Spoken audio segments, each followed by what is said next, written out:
In August 2026, a company was finishing the route for a 125-mile power cable connecting the UK's national grid to Ireland, a project worth about £430 million overall. The planned path ran through a beach in Wales.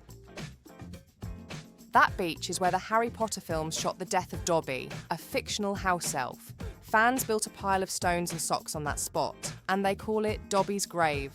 Dobby was never a real being. He was never buried anywhere.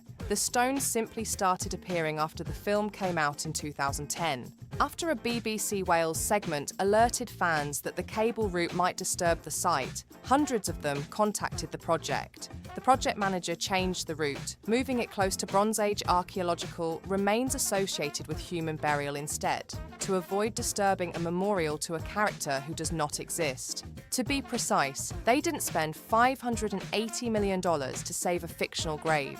They changed the path of a $580 million project because of public pressure over a fictional grave. That's still astonishing. I want you to sit with that for a second, because now I want to show you what doesn't get that treatment. This isn't a story about Harry Potter fans being silly. It's a story about institutional infrastructure and about what does and does not possess enough cultural gravity to alter physical infrastructure. I have a term for this: cultural meccanization. Think of Mecca first. A place becomes culturally significant enough that people feel compelled to travel to it. Then think of mechanization. Durable economic and institutional machinery gets built around that pilgrimage. Preservation budgets, signage, licensing, tourism, businesses, government recognition, and apparently sometimes even infrastructure reroutes. Put those concepts together, and cultural mechanization is the process by which cultural significance becomes a pilgrimage destination, surrounded by durable economic machinery that repeatedly protects, monetizes, and compounds the value of that place. Dobby's grave is organic mechanization at its most extreme. No corporate plan, no genuine historical event, and it's not even formally protected. The National Trust has actually discouraged the memorial and once considered removing it on environmental grounds. Fans alone created enough cultural gravity to alter the route of major infrastructure. That's our control group. Now let's look at places with an actual historical basis. Start with Compton, California.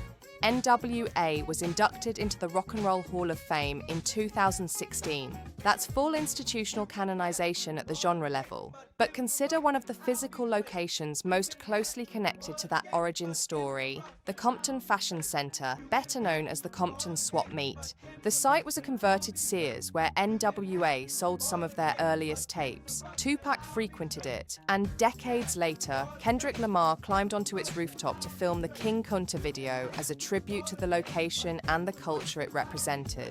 In 2015, the Compton Swap Meet closed. N.W.A. Tupac, Kendrick Lamar, 3 generations of West Coast hip-hop history converging on the same physical location, and no preservation movement remotely comparable to what happened over Dobby's grave. 1 historically significant building, 3 generations of rap royalty, no reroute campaign.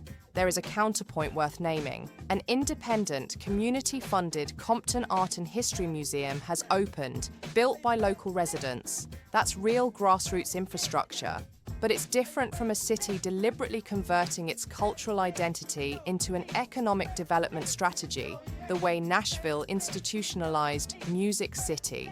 Now consider Hollis, Queens, where Run DMC came up, a neighborhood that helped transform hip-hop into global popular culture, with nothing approaching comparable destination infrastructure. Then there's St. Albans, Queens, historically home to Count Basie, Ella Fitzgerald, and an extraordinary concentration of the mid-20th century black entertainment elite, with pilgrimage infrastructure remarkably small relative to the density of genius that actually lived there. And then consider Parliament Funkadelic's mothership. The actual P-Funk mothership is in the Smithsonian's permanent collection. The object has already been judged museum-worthy at the highest institutional level. So the argument can't simply be that this culture isn't important enough. The recognition already exists. What's missing is the surrounding machinery, the dedicated destination, the tourism ecosystem, the recurring commercial infrastructure, and the mechanisms that turn recognition into a durable place-based asset. That's the first gap: recognition without institutionalization. The building where N.W.A. sold their first tapes is now a parking lot. A pile of rocks for a fictional elf helped reroute a power project. Once you start looking at culture this way, different kinds of mechanization begin to appear. There's organic mechanization, where the public effectively creates the destination itself, like Dobby's grave and the early tradition of Beatles fans photographing themselves at the Abbey Road crosswalk. There's institutional mechanization, Graceland, Paisley Park, where preservation and tourism get deliberately built around a place. There's corporate mechanization, where companies like Disney and Universal turn fictional IP into physical destinations. There's municipal mechanization. Nashville didn't accidentally become Music City, that identity became city policy. Then there's under-mechanization, Hollis, St. Albans, the former Compton swap meet site. Enormous cultural significance, comparatively little destination infrastructure. And finally, there's extractive mechanization, when a location's cultural importance raises the value of the surrounding area, but the community responsible for creating that value doesn't own the land or businesses positioned to capture it. This isn't as simple as saying white culture knows how to do this and black culture doesn't. There are successful black examples. The Motown Museum at Hitsville, USA is a functioning example of black cultural mechanization. Physically preserved, funded, a real pilgrimage destination. The National Museum of African American Music represents another form of that development. So the real question is more interesting. What conditions allow cultural importance to become a durable, place-based asset? And why does black cultural output appear undercapitalized in that conversion relative to its enormous scale and influence? Motown made the conversion. P-Funk, Hollis, St. Albans, and Compton's own swap meet site mostly haven't, despite comparable or greater cultural weight. And here's the sharper question underneath all of this. When the institutional machinery finally does get built, does the originating community own any of it? Or does somebody else capture the value? Here's the part people usually skip. Dobby's grave didn't get this result because Warner Brothers launched some massive lobbying campaign. It happened because hundreds of fans responded after one BBC interview. That's the actual model. Pressure, combined with a mechanism capable of receiving that pressure. So what mechanisms already exist for real cultural sites? And what pressure can you personally apply? One starting point is the National Register of Historic Places. A culturally important site can be nominated through a state's Historic Preservation Office, generally at no cost to begin. There are real eligibility standards and documentation requirements, so designation isn't automatic. But here's the distinction that matters. National Register recognition is not the same thing as control. Being listed does not automatically prevent a private owner from altering or demolishing a property using private money. Legal review generally becomes relevant when federal funding, licensing, or permitting is involved. But National Register status can open doors to grants and financing mechanisms such as the Federal Historic Tax Credit. Recognition is not the same as control. That's the second gap, and ultimately the one that matters economically. If you know a culturally important black site in your city that hasn't been formally recognised, look it up. Find your state historic preservation office. Treat recognition as the first link in a chain, not the finish line. From here, this splits into two audiences. If you give, here's where dollars are already flowing.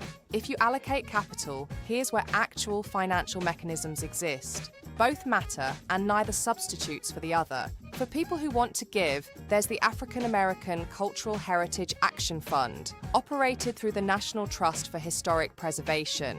Founded in 2017, it has raised more than $200 million and supported more than 430 projects. Its Descendant and Family Stewardship Initiative, backed by a $5.2 million Mellon Foundation commitment, supports descendant and family-led organizations working to preserve, manage, and govern historic sites directly.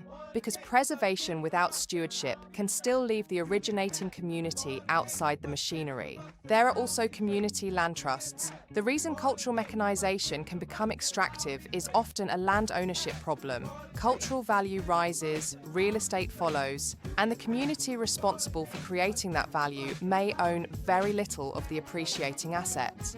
A community land trust holds land on behalf of a community instead of leaving all the appreciation on a single private owner's balance sheet.